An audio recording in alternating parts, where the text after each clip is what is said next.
আসসালামু আলাইকুম। এবারের সমস্যাটি হলো পি এবং √2p মানের দুটি ভেক্টরের লব্ধি বৃহত্তরটির সাথে হেলে থাকে যে কোণটি সেটির একটি সীমা নির্ধারণ করবে। আবার বলেনি, সমস্যাটি হলো পি এবং √2p মান সম্পন্ন দুটি ভেক্টরের লব্ধি বৃহত্তরটির সাথে সর্বাধিক বা সর্বনিম্ন যেটাই বলি আমরা, সেটা ক্যালকুলেশনে পাওয়া যাবে, বোধ হয় সর্বাধিক আসবে। সর্বাধিক যে কোণে হেলে থাকবে সেটি নিয়ে আমরা একটু দেখার চেষ্টা করবো যে সমস্যাটি আসলে কিভাবে সমাধান আসে। তো এখানে পি এবং √2p হলো দুটি ভেক্টরের মান। কাজেই এই পি এবং √2p ভেক্টর দ্বয়ের লব্ধি আমরা যদি একটু ফিগারে ড্র করার চেষ্টা করি, সেটি হলো ডায়াগোনাল বা কর্ণ, এটি হলো আর, যেটি √2p এর সাথে ধরে নিলাম থিটা কোণে আছে।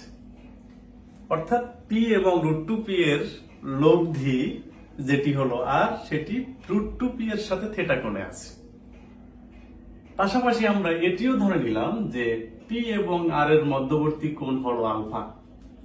পি এবং আর এর মধ্যবর্তী কোণ হলো আলফা।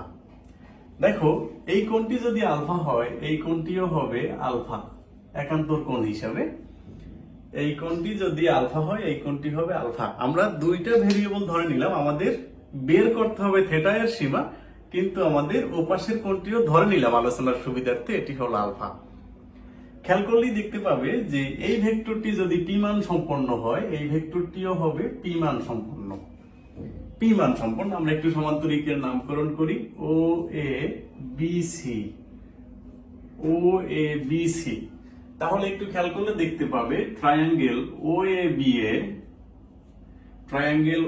বি এ আমি সাইন ফর্মুলা ইউজ করতে পারি।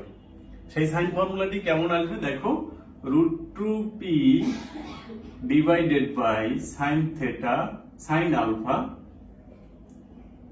Is equal P divided by sine theta. খেয়াল করো, √2p divided by sine alpha is equal P divided by sine theta. আমাদের দরকার হলো থিটা এর সীমা নির্ধারণ করা। খেয়াল করো, চিত্রে আমাদের যে থিটাটি আছে সেটি নিয়ে আমাদের সীমা নির্ধারণ করতে হবে। তাহলে আমরা এখান থেকে সমাধান করে সাইন থিটা ইজ ইকুয়াল লিখে ফেলতে পারি 1/√2 sine alpha. Sine theta is equal 1/√2 sine alpha. এখন দেখো, যেহেতু সাইন থিটা এর সর্বোচ্চ সর্বনিম্ন মান নিয়ে কথা, সেহেতু সাইন থিটা রাশিটি ডিপেন্ড করতেছে হলো আলফা কোণের উপরে, অর্থাৎ সাইন আলফা এর মানের উপরে কিন্তু সাইন থিটা এর মানটি ডিপেন্ড করতেছে। তাহলে সাইন আলফা এর সর্বোচ্চ মানের জন্য সাইন থিটা হবে সর্বোচ্চ, এটি অবশ্যই বলা যায়। সাইন আলফা এর সর্বোচ্চ মানের জন্য সাইন থিটা হবে সর্বোচ্চ। কাজেই আমরা কিন্তু এখানে বলে দিতে পারি for sine theta max, for sine theta max sine alpha হবে হলো সর্বোচ্চ +1। অর্থাৎ সাইন থিটা এর ম্যাক্সিমাম ভ্যালুর জন্য সাইন আলফা হবে +1, এবং সেই +1 এর জন্য আমরা বলতে পারি সাইন থিটা এর ম্যাক্সিমাম ভ্যালু হবে 1/√2। সাইন থিটা এর ম্যাক্সিমাম ভ্যালু হবে 1/√2, অর্থাৎ অসমতায় আমরা কিন্তু এটাকে লিখতে পারি লেস দেন ইকুয়াল 1/√2। অর্থাৎ সাইন থিটা এর ম্যাক্সিমাম ভ্যালু কিন্তু বলে দিতে পারি আমরা লেস দেন ইকুয়াল 1/√2। তার মানে থিটা এর জন্য আমরা কিন্তু একটি সলিউশন পেয়ে যাই, theta is less than equal 45 degree. অর্থাৎ এই অসমতা দেখে কিন্তু নির্ধারণ করা যায় থিটা এর সর্বোচ্চ মান হতে পারে 45 ডিগ্রি। অর্থাৎ √2p এর সাথে লব্ধি ভেক্টর আর এর অন্তর্বর্তী কোণ সর্বোচ্চ হতে পারে 45 ডিগ্রি। এবারে সর্বনিম্ন যদি বলা হয়, সেটি কিন্তু আমরা খুব সহজেই বলে দিতে পারি। এখানে সাইন আলফা এর সর্বনিম্ন ভ্যালু হলো -1, তার মানে -1/√2। ওখান থেকে আশা করি আমরা সমাধান করতে পারি। তাহলে বিষয় হলো সর্বোচ্চ কিংবা সর্বনিম্ন করণের ক্ষেত্রে আমাদেরকে এরকম ইকুয়েশন তৈরি করতে হবে, সম্পর্ক সূচক, সেখান থেকে আইডিয়া শেয়ার করতে হবে। একই ম্যাথে যদি এখানে 2p দেওয়া হতো, √2p এর স্থলে যদি 2p দেওয়া হতো, তাহলে এখানে 1/2 আসতো, হাফ। তার মানে তখন রেজাল্ট আসতো ম্যাক্সিমাম ভ্যালু হিসেবে 30 ডিগ্রি।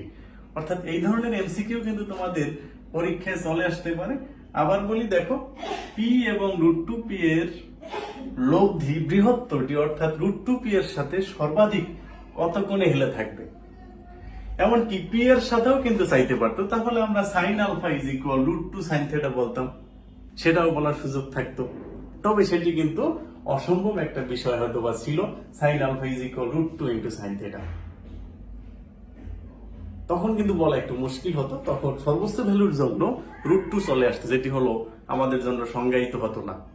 তার মানে বৃহত্তরটির সাথে আমাদের হেলে যাওয়া কোণের সাথে আমাদের সম্পর্ক তৈরি করতে বললে এভাবে করে আমরা একটি সাইন ফর্মুলা ইউজ করে সমাধান করতে পারি। তো এটি ছিল আমাদের আজকের প্রবলেম। আবার দেখা হবে ইনশাআল্লাহ।